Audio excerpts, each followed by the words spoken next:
అట్లయితే చూడండి, next chapter ని మనం చదివే చాప్టర్ ని ఏమున్నాయి, ఇందాక అగ్రికల్చరల్ ప్రోడక్ట్స్,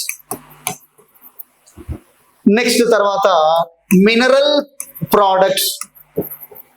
అగ్రికల్చరల్ చదువుకున్నాము, అలాగే మినరల్స్ చదువుకున్నాము. సో ఇప్పుడు ఈ అగ్రికల్చర్ నుంచి వచ్చినటువంటి కొన్ని ప్రోడక్ట్స్, మినరల్స్ నుంచి వచ్చినటువంటి కొన్ని ప్రోడక్ట్స్, వీటిని అన్నింటినీ కలిపి మనము దేనికి ఉపయోగం చేస్తున్నామో, దేనికి మనం వాడుకుంటున్నామో, ఇండస్ట్రీస్ కి వాడుకుంటున్నాము.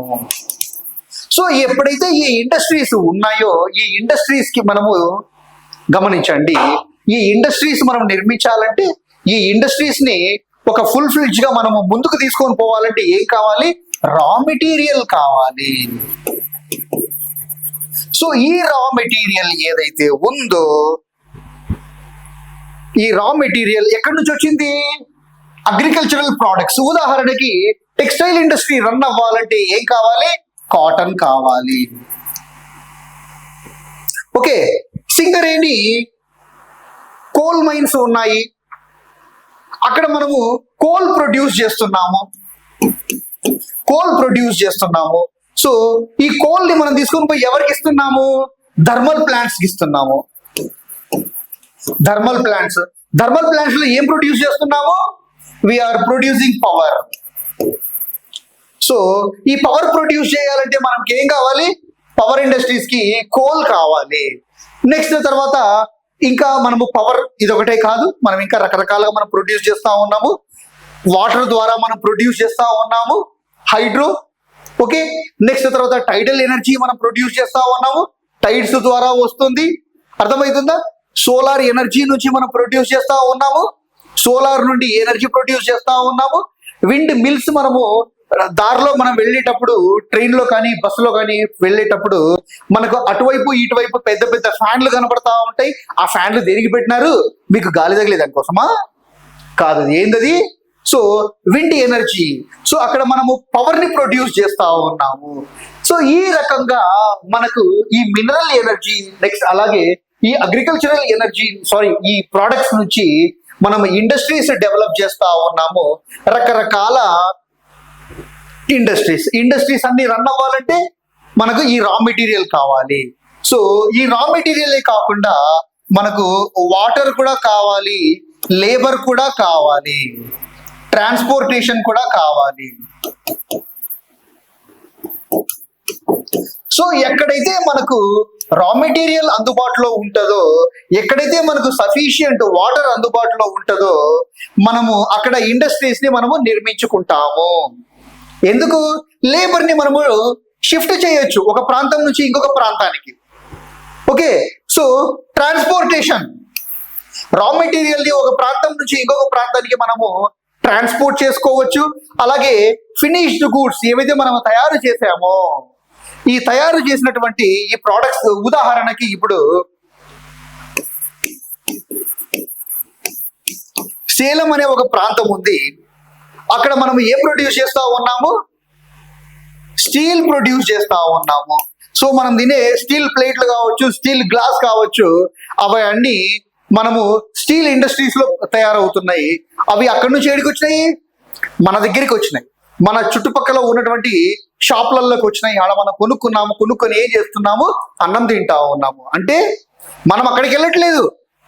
ఎక్కడైతే స్టీల్ ఇండస్ట్రీ ఉందో ఆడికి మనం వెళ్ళట్లేదు, అక్కడి నుంచి ఇక్కడికి వస్తున్నాయి. So transportation, so finished goods మనకు అందుబాటులో అనుకూలంగా వస్తున్నాయి. సో ఈ రకంగా మన భారతదేశంలో ఉన్నటువంటి ఇండస్ట్రీస్ ఎదుగుదల మనము ఈ చాప్టర్ లో క్షుణ్ణంగా చదువుకుంటాము. నెక్స్ట్ తర్వాత మనము దీంతో పాటు ఏం చదువుకుంటా ఉన్నాము? చూడండి, ట్రాన్స్పోర్టేషన్ అనేది చాలా చాలా అవసరం. ఇండస్ట్రీస్ అద్భుతంగా డెవలప్ చేసుకున్నాము, అన్ని బాగానే ఉన్నాయి. ఇప్పుడు ఉదాహరణకి ఇది ఒక ఇండస్ట్రీ,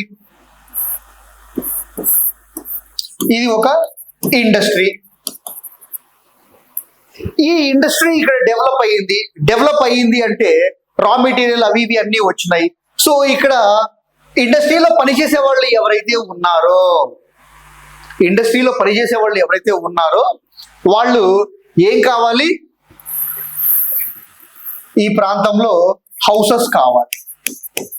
అంటే ఇక్కడ జనాభా నివాసం ఉంటున్నారు. సో ఇప్పుడు జనాభా నివాసం ఉంటున్నారు అని అంటే ఈ హౌసెస్లలో ఎవరైతే ఉన్నారో వాళ్ళు ఒక్కళ్ళే ఉంటారా? జాబ్ వచ్చిన తర్వాత వాళ్ళు ఏం చేస్తారు?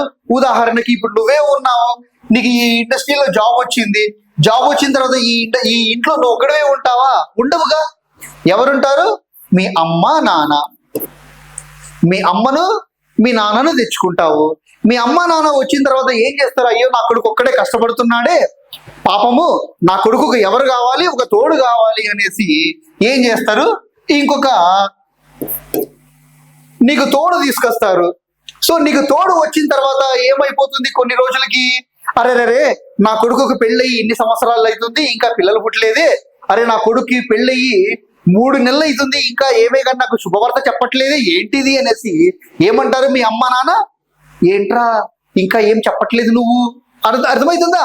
సో ఈ రకమైనటువంటి మన ఇళ్ళల్లో ఎక్కువ ప్రెషర్ ఉంటుంది కాబట్టి ఆటోమేటిక్ గా ఏం చేస్తాం? మనము పిల్లలకి ప్లాన్ చేసుకుంటాము. సో మనకు ప్లస్ మైనస్ ఎవరో ఒకరు పుడతారు, కొడుకో కూతురో పుడతారు.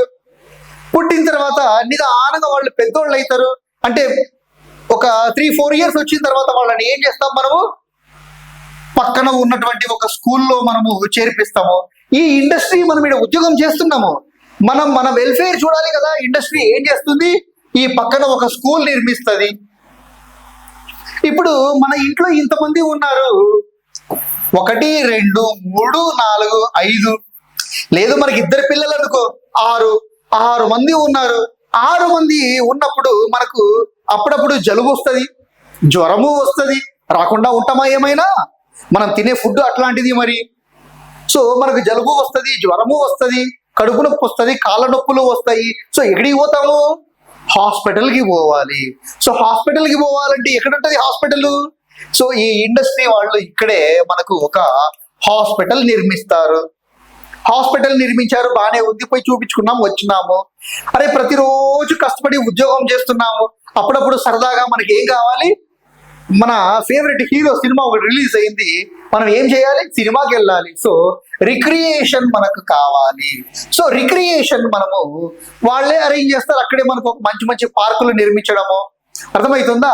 సో ఇప్పుడు ఇవన్నీ ఉన్నాయంటే, ఇప్పుడు ప్రజలు ఇంతమంది ఉన్నారు అని అంటే అక్కడ కిరాణా కొట్టుడు వస్తాడు, కిరాణా కొట్టు ఎస్టాబ్లిష్ చేసుకుంటాడు. ఈ కిరాణా కొట్టు వాడు పక్కనే సూపర్ మార్కెట్ ఒకటి వస్తుంది. అర్థమవుతుందా? అంటే స్లోగా ఏం డెవలప్ అయింది ఇక్కడ మనకు స్లోగా ఏం డెవలప్ అయింది అంటే మనకు ఒక టౌన్ డెవలప్ అయింది. సో ఇది ఒక చిన్న గ్రామము, ఆ ప్రాంతము ఇంతకుముందు ఏమీ లేనటువంటి ప్రాంతము. అర్బనైజేషన్. అర్థమవుతుందా? ఏం ఏర్పడింది? అర్బనైజేషన్. ఓకే. సో ఇక్కడ చూడండి, ఇవన్నీ మనకి ఎట్లా వచ్చినాయి? విత్ ఇన్ ద సర్కిల్ మనం ఉన్నటువంటి ప్రాంతంలోనే మనకి ఇవన్నీ డెవలప్ అయినాయి. ఓకే. ఇలాంటి ఊరు ఇంకొక ఊరు ఉంటదిగా, ఈ ప్రాంతంలో ఇంకొక ఊరు ఉంటదిగా, అక్కడ కూడా ఇలాగే డెవలప్ అయి ఉంటాయిగా.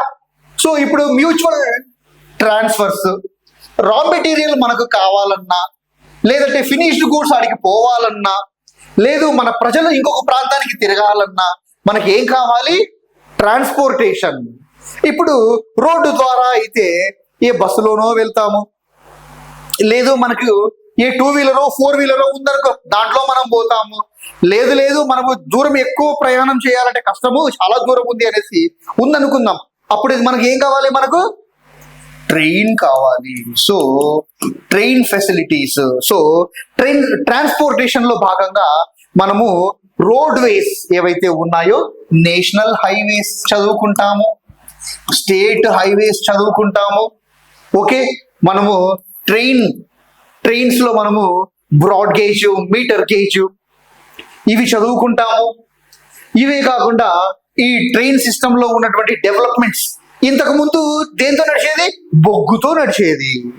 ఆ తర్వాత పెట్రోల్ డీజిల్ తో నడిచేది. ఆ తర్వాత ఇప్పుడు ఎలక్ట్రికల్ వచ్చింది. ట్రైన్స్ ఆల్మోస్ట్ ట్రైన్స్ అన్ని ఇప్పుడు దేంతో నడుస్తున్నాయి?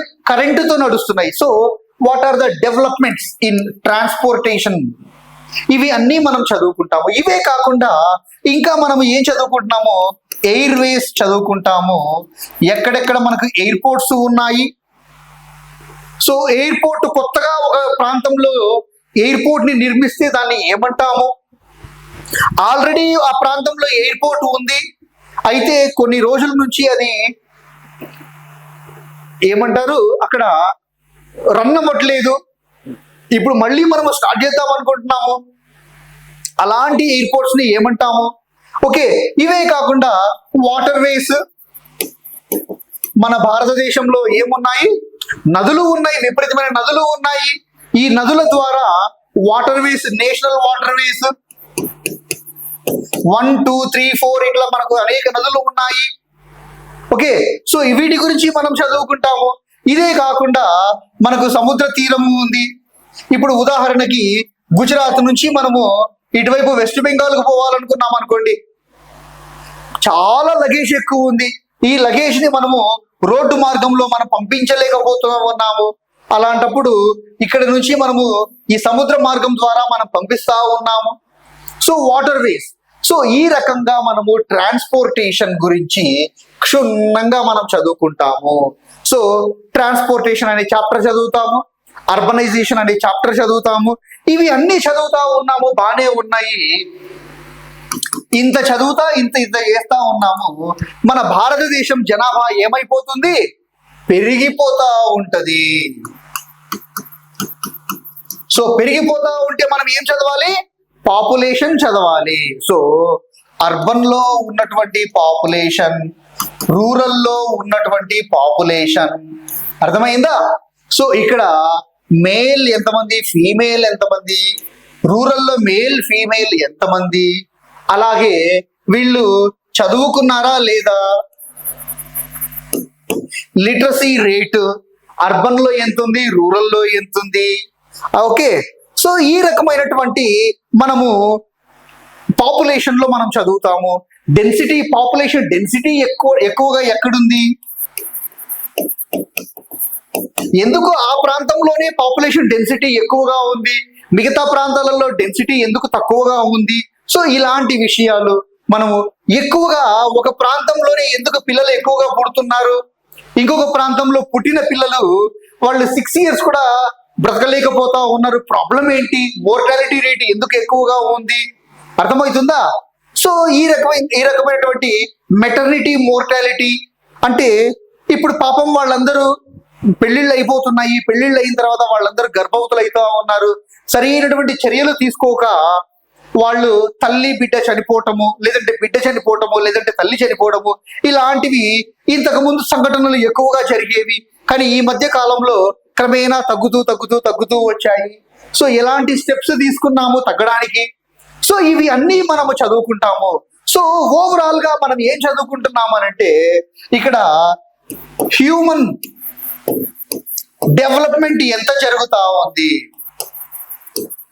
హ్యూమన్ డెవలప్మెంట్ ఎంత జరుగుతా ఉంది, ఇంకా తీసుకోవాల్సినటువంటి చర్యలు ఏమున్నాయి అంటే ప్రపంచంలో హ్యూమన్ డెవలప్మెంట్ ఇండెక్స్ అని ఒకటి ఉంది. సో ప్రపంచ దేశాలతో పోలిస్తే మన భారతదేశంలో ఉండే జనాభా ఎక్కడ ఉన్నాము, మన పొజిషన్ ఏంటి. సో ఈ రకంగా మనము ప్రతి చాప్టర్ ని మనము చదువుకుంటాము మన ఇండియన్ జియోగ్రఫీలో. ఓకే, నెక్స్ట్ క్లాస్ లో మనము